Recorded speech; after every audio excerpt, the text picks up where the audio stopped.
नमस्कार सर, मेरा नाम राजू है। यहाँ पे सारे स्कीम है, म्यूचुअल फंड के जितने भी स्कीम हैं वो सारे स्कीम हैं, जो भी इक्विटी स्कीम है।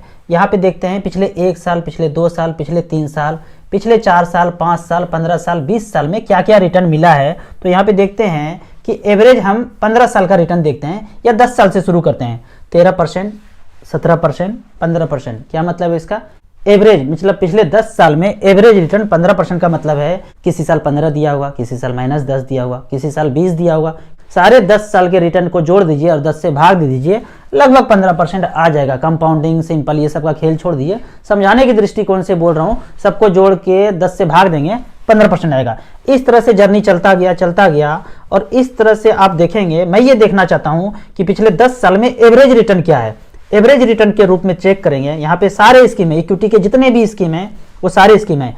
एवरेज रिटर्न यहाँ 16.94 आया है। ठीक उसी तरह दूसरे कॉलम में देखते हैं 15.86 का एवरेज रिटर्न हुआ है। 13% किसी ने दिया, किसी ने 14 दिया। एनए का क्या मतलब है? ये जो फंड है ये पिछले 13 साल से 12 साल से शुरू ही नहीं हुआ था, तो वहां पे एनए है। जहां पे भी एनए है, इसका मतलब ये नहीं कि ये कंपनी डूब गया, दिवालिया हो गया, भाग गया, पैसा लेके भाग गया, ऐसा नहीं है।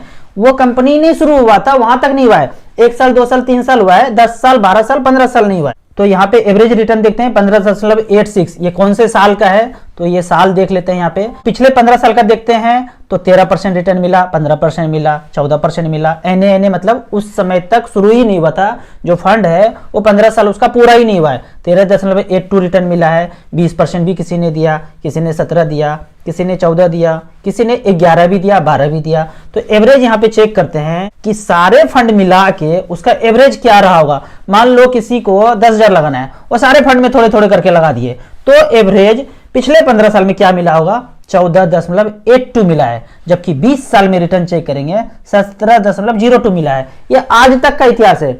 आज से 15 साल पहले क्या रिटर्न मिला उसका एवरेज। सारे म्यूचुअल फंड में पैसा लगाया, एक भी छोड़ा नहीं, सब में लगाया, खराब अच्छा सब में लगाया। तो पिछले 15 साल में 14.82 का रिटर्न मिला, जबकि 20 साल में 17.02 का रिटर्न मिला। अब मैथमेटिकल कैलकुलेशन करते हैं कि 17%, 15% के रेट से क्या पैसा बन सकता है। यहां पे देख रहे हैं 17.02, 14.82, 15.86। तो मैं यहां पे मानता हूं 14, 15, 16, 17 करके देखते हैं कि पिछले 20 साल में जो हुआ है। यहां StarSIP.in के कैलकुलेटर में गए, SIP को टच किया और यहां पे लिखते हैं 15,000 रुपये पर मंथ पहले से लिखा हुआ है, 15 साल लिखा हुआ है। और यहाँ पे 15% के रेट से, चलो 14% जो दिखा रहा था वहां पे एवरेज, 14% के रेट से 27 लाख जमा हुआ है। वैल्यू बनता है 91,92,000 रुपया। 15% के रेट से क्या हुआ? जो पिछले 15 साल में रिटर्न दिया 1 करोड़ 1 लाख बनता है। 16% के रेट से क्या हो सकता है? 1 करोड़ 12 लाख रुपए बनता है। 17% के रेट से क्या हो सकता है? 1 करोड़ 24 लाख बन सकता है। जबकि 17% जो रिटर्न देखे थे वो 20 साल में देखे थे, कि 17% का जो रिटर्न देखे थे वो पिछले 20 साल का देखे थे। तो यहाँ पे 20 साल लिखते हैं, तो जमा करते हैं 15,000 के दर से आने वाले 20 साल में।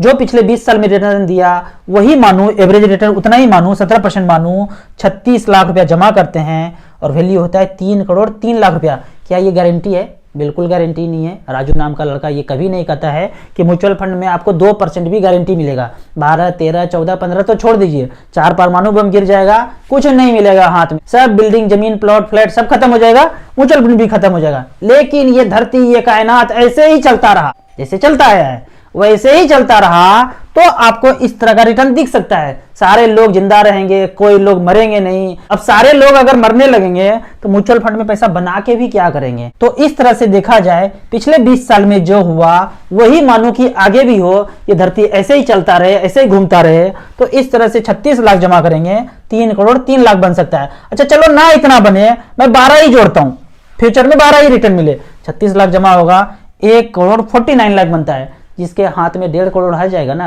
वो भी फाइनेंशियल फ्रीडम को पा लेंगे। 10 जमीन, 10 प्लॉट हो जाए आपको वो फाइनेंशियल फ्रीडम का कॉन्फिडेंस नहीं दे सकता है। यदि किसी के पास 1 करोड़, 1.5 करोड़, 2 करोड़ रुपया है तो ही ये पैसा आपको फाइनेंशियल फ्रीडम का कॉन्फिडेंस दे सकता है। आपको इसी तरह म्यूचुअल फंड के बारे में और कुछ जानना है तो मेरे कुछ और वीडियो को देखिए। आपको ऑनलाइन म्यूचुअल फंड में इन्वेस्ट करना है तो लिंक में जाके आप म्यूचुअल फंड का अकाउंट ओपन करने के बाद हमसे जुड़ सकते हैं। वीडियो अच्छा लगे तो लाइक एंड शेयर जरूर करें। Thank you so much.